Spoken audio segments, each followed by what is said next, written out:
So I'm going to start off with my lady slippers. I think this was featured in my last video, but I just want to show it to you again before it basically fades. This is my Paphios spicerianum, and yeah, so I'm going to give you a close-up of this one. And it is a very small plant, so I'm not going to give you too much details. It was acquired last year, and one of the two new growths from last year flowered, so I'm pretty happy with that. So the next ones I'm going to feature are my three Phragmipediums that are in bloom right now. The timing kind of sucks because one of them dropped a flower, Hanne Popow. So let me just start off with this tall one here. This is my Phragmipedium longifolium, and you've seen this guy before. I have these out for comparison. Beverly, Lucy the cat, asked me for a comparison shot, so longifolium is a large one. And there is another bud in the back. It's kind of hard to see, but I think there's going to be another bud here somewhere. I felt something before. Yeah, it's on this side here, right here. So hopefully this is not its last flower. So Phragmipedium longifolium. And the one that was in bloom before was Hanne Popow. So it had this really long spike because all these are its former flowers. And we're on an end here with more buds. And there's one that's about to open today. And there's more here. So I think there's also, yeah, there's another one in here somewhere. So so this would be the sixth, let's see, 1, 2, 3, 4, 5, 6. So this is its seventh bud here. And there's two more forming in here, so that's kind of cool. And the other growth has another spike, which I think I mentioned in my last update. So that's kind of cool. It's coming along. So it's on a not so big growth, and the growth that's flowering from the first spike has this new growth, and I think that's why people say these tend to climb out of the pots, because it seems to have like this really long stem on it.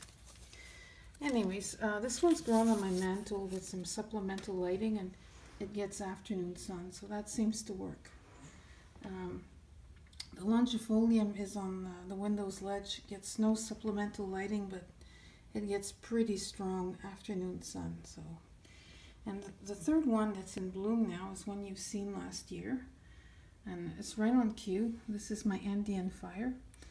Yeah, it's got some strange coloration, so a flavum was used, I guess, for one of the parents. So I'm kind of pleased.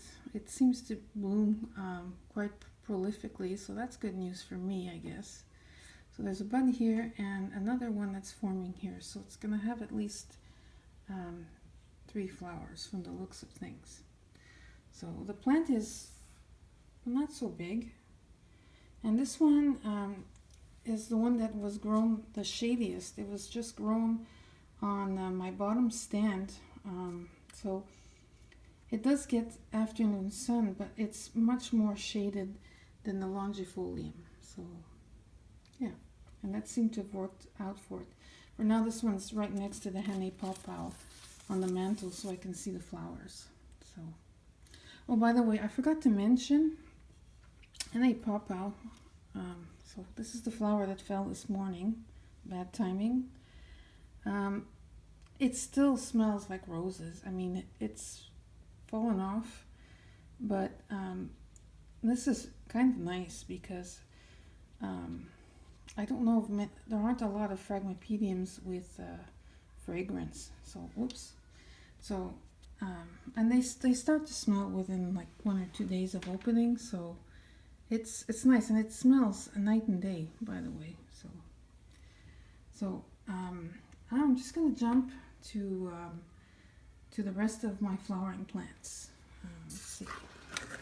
Yeah, so, whoops. So here is Oncidium Heaven Sent. That's the second spike, because the first one's pretty much all faded. And next to it is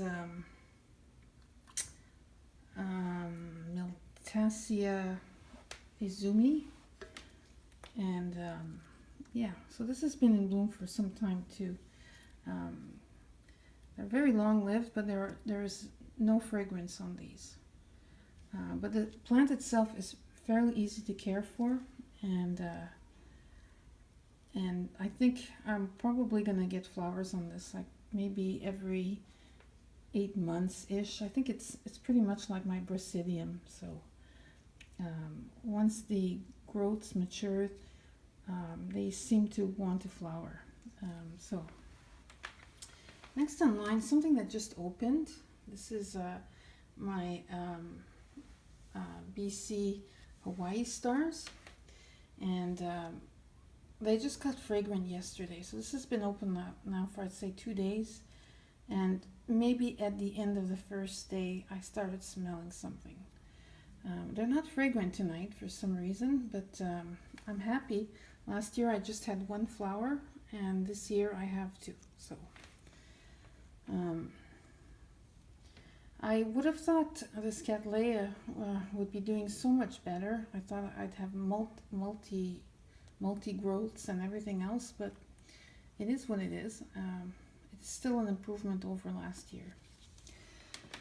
So next to it, in this little corner, heavy sigh. This is my Hanover Passion times Brother Amble Passion, which I bought from Kingfisher. Anyways, it did nothing at all for like almost 6 months. And this is the only leaf it grew this summer, just this tiny little runt of a leaf. But it's rooted very well in sphagnum moss and perlite. It's more like sponge rock actually. And just recently, I don't know if it's because it's getting more afternoon sun, the spike is developed. This is very new, and so this flower's about to open. So we'll see how that develops. So next in line is my favorite Rapeepath, and I apologize for the crappy lighting, but it's getting dark early these days, and I didn't expect it. There, I didn't expect it to get dark so soon. Yeah, so the flowers on these just opened. So there's only a few opened. I don't know if you can see them. I'm going to turn the plant around so you can see. Yeah, they're mostly orangey pink with a purple lip kind of thing. So I assume this is Rapeepath pink. And there's no scent today, but you just almost feel that there's going to be fragrance tomorrow. And within a couple of days, all these buds are going to be opened. And from my experience, last time it bloomed, just a couple of months ago actually, maybe 3 months ago, they will all open at once, and they will last for 3 weeks. And that's it. And I think this plant is just going to continue to grow another leaf during the course of winter. And I will say that anybody trying to grow this plant, this is not where it normally resides. It resides on my stand, where it gets a lot of afternoon light and lots of supplemental lighting. So it really likes it. Most of the times this plant has purple leaves. I give it a lot of light. And the only way I can make this plant happy is to put it in a plastic pot, and I just fill it with sphagnum moss. So I've tried everything else. I've tried bare pot method, soaking. That didn't work. So if you're trying to grow this plant, I highly recommend you just putting some sphagnum moss. And I don't think it likes to be dry for too long. So you're going to have to experiment in your conditions.